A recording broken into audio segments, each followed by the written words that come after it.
Depuis 1 an et demi, les accusations se multiplient contre Patrick Poivre d'Arvor. L'ancien présentateur de télévision fait ainsi l'objet de 19 plaintes dont 9 pour viol.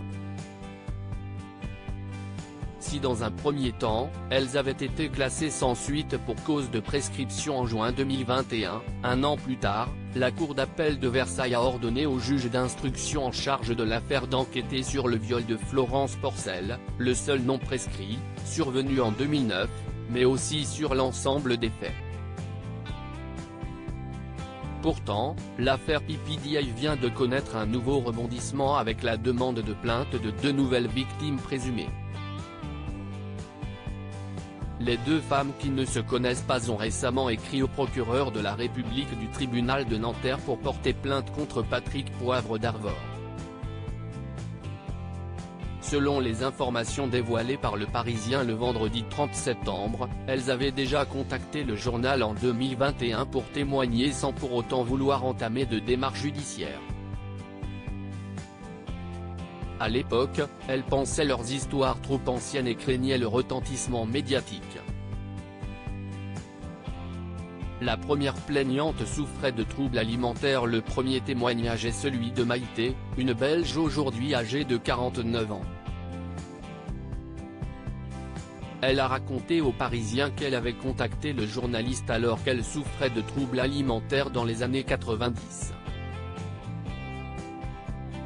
À l'époque, elle alternait les phases de boulimie et d'anorexie et pensait que Patrick Poivre d'Arvor pourrait l'aider.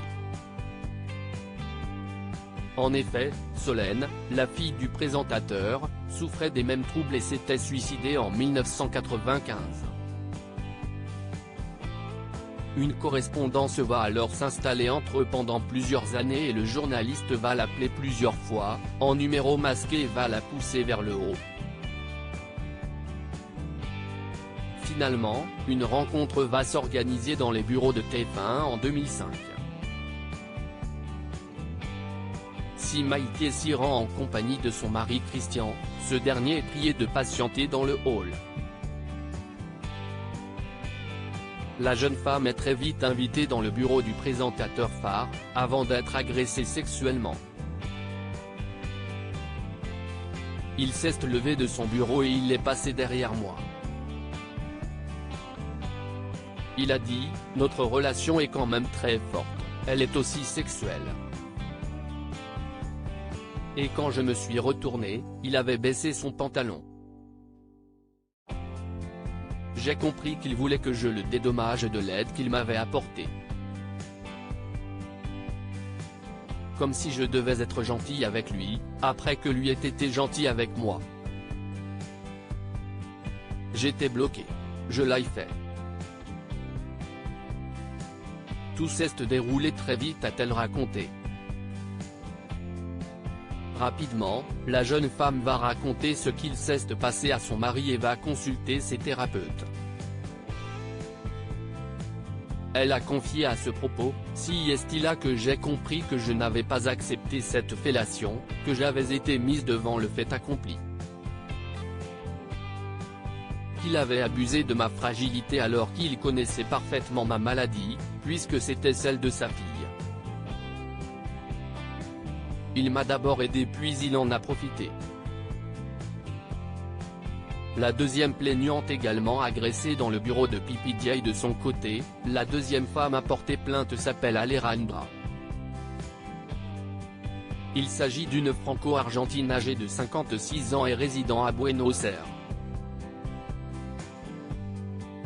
Elle a raconté aux Parisiens qu'elle avait rencontré PPDA alors qu'elle était au restaurant à Saint-Germain-des-Prés, en 1992. À l'époque, j'étais journaliste rock. Alors, il me propose d'assister à son JT. Je ne m'intéressais pas au monde de la télé. J'ai pensé bêtement que ça pourrait me donner un coup de pouce, s'est-elle rappelé.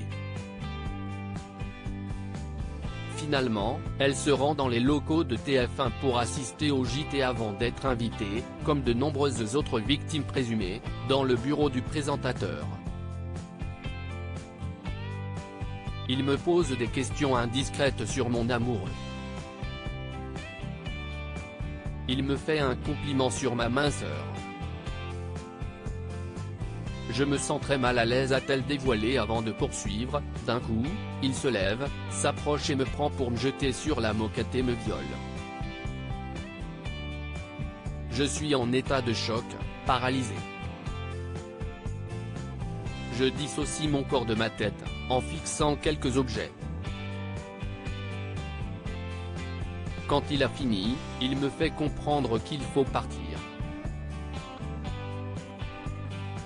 Après cette terrible expérience, Alejandra va culpabiliser et mettre des années à en parler à ses proches. Dimanche 25 septembre, Maïté a décidé de porter plainte, 17 ans après les faits. D'après Le Parisien, la brigade de répression de la délinquance contre la personne, BRDP, la recevra la semaine suivante pour une audition. De son côté, Alejandra a entrepris les mêmes démarches, 2 jours après Maïté. À propos de l'auteur que mes derniers articles.